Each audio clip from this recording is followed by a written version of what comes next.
Louvado seja o nome do Senhor Jesus. Que Deus te abençoe, que Deus te guarde. Eu tenho uma palavra de Deus para a tua vida, mas antes eu te peço, você que não é inscrito, nos ajude a se inscrever neste canal e compartilhando esta mensagem para que mais e mais vidas venham a ser agraciado com a palavra de Deus. Eu quero falar de bênção, falar de providência, falar de um Deus que tem solução para tudo e para todas as coisas. Aqui no livro de Naum, capítulo 1, versículo 3, a parte B do versículo fala assim, ó, o Senhor tem o seu caminho na tormenta e na tempestade, e as nuvens são o pó dos seus pés.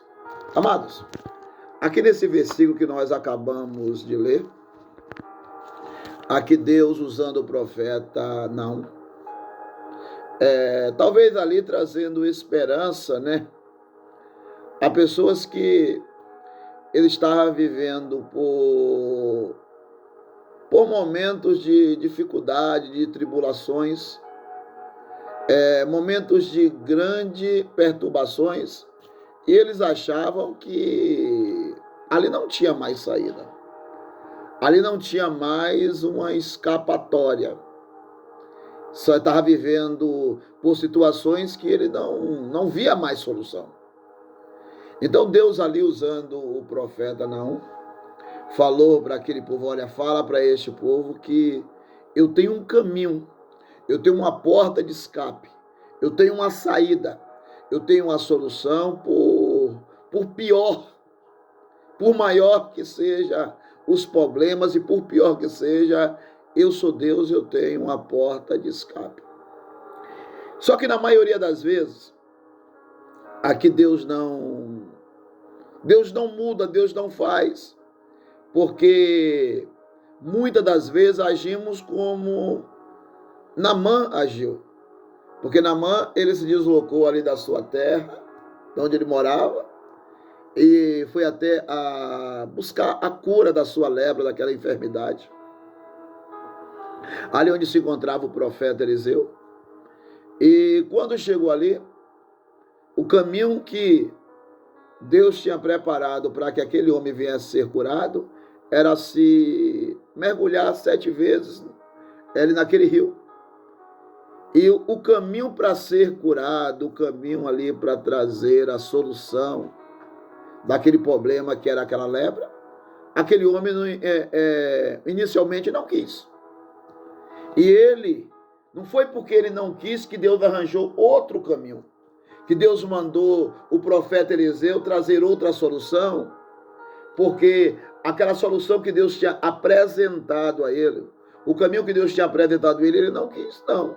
Ele voltou, e se ele não parasse para dar ouvido a um dos seus servos, ele não iria ser curado. Na maioria das vezes acontece o mesmo nas nossas vidas.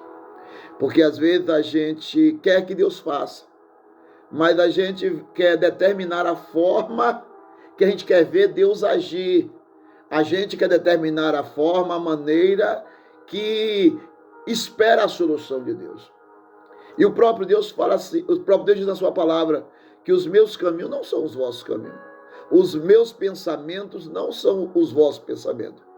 Às vezes, em meio às dificuldades, às tormentas, às tribulações, os momentos de grandes perturbações que vêm sobre as nossas vidas, Deus tem um caminho preparado, mas às vezes o caminho que Deus tem preparado para nós, na maioria das vezes, a gente não quer.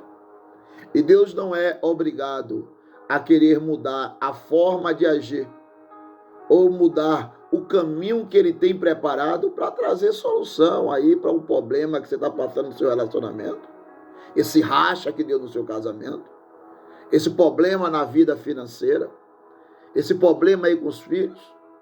Às vezes o caminho que Deus tem para trazer solução para esses ou para outros problemas que vêm sobre as nossas vidas, a gente não quer. A maioria das vezes não quer. E nós encontramos aqui no livro de Deuteronômio, no capítulo 11, versículo 26 a seguir, que nos fala assim, olha, eis que ponho diante de vós diante de vós bênção e maldição. Então Deus pôs ali dois caminhos, o caminho da bênção e da maldição. Então, às vezes, o caminho que Deus tem para resolver, o caminho que Deus tem para dar um ponto final nessa depressão, nessa angústia, nessa tristeza, o caminho que Deus aqui ofereceu para a nação de Israel através do ministério de Moisés, aqui mesmo em Deuteronômio, no capítulo 28, versículo 1 a seguir, que fala assim: e será que se ouvires a voz do Senhor, teu Deus, tendo cuidado de guardar todos os seus mandamentos que hoje te ordeno, o Senhor teu Deus te exaltará sobre todas as nações. Então Deus tem um caminho de honra no meio desta humilhação que você está vivendo. Deus tem um caminho de dupla honra no meio desta vergonha. Mas às vezes o caminho da honra a gente não quer. Aqui no versículo 2, Deus fala assim: e todas as bênçãos virão sobre ti e te alcançarão quando ouvires a voz do Senhor teu Deus. Então, qual o caminho para Deus mudar o meu cenário? Qual o caminho para Deus trazer cura, para Deus trazer paz? Qual o caminho para eu ser guardado do homem mau, do homem sanguinário, das maldições, das palavras que vêm, da inveja, outros males? Qual o caminho? O caminho que Deus fala aqui para abençoar e para exaltar o povo de Israel, e o caminho que Deus tem para fazer o mesmo da nossa vida, é o caminho de eu e você dar ouvido à voz de Deus. Como o salmista Davi falou assim: guardei a tua palavra em meu coração para não pecar contra ti. Você vê que o próprio Deus, ele falou: olha, quando eu tirei, lá em Jeremias capítulo 7, versículo 22 a seguir, Deus fala: olha, quando eu tirei vocês aí da terra do Egito, não exigir nada do vosso pai acerca de holocausto e sacrifício, a não ser que dê ouvido às minhas palavras. Então, o caminho para que Deus tem para resolver esse problema seu é o caminho de você obedecer a palavra dele. Porque Deus fala que através da obediência, todas as bênçãos virão sobre ti e te alcançarão. Você não precisa, para que as bênçãos venham te alcançar, você participar de trabalho que direcionado às bênçãos. Que fala de bênção, de casamento, vida financeira, de saúde, empresarial. Você só precisa, para que essas bênçãos, outras que eu não pronunciei, ela venha te alcançar, você obedecer a Deus. Foi isso que Deus falou. Que se deres ouvido à minha voz, todas as bênçãos virão sobre ti e te alcançará. Então, o caminho para dar um basta nesse sofrimento, nesta labuta, é você se render à vontade de Deus. É você querer obedecer a Deus. Então, este é o caminho da exaltação. Que Deus continue abençoando poderosamente a tua vida.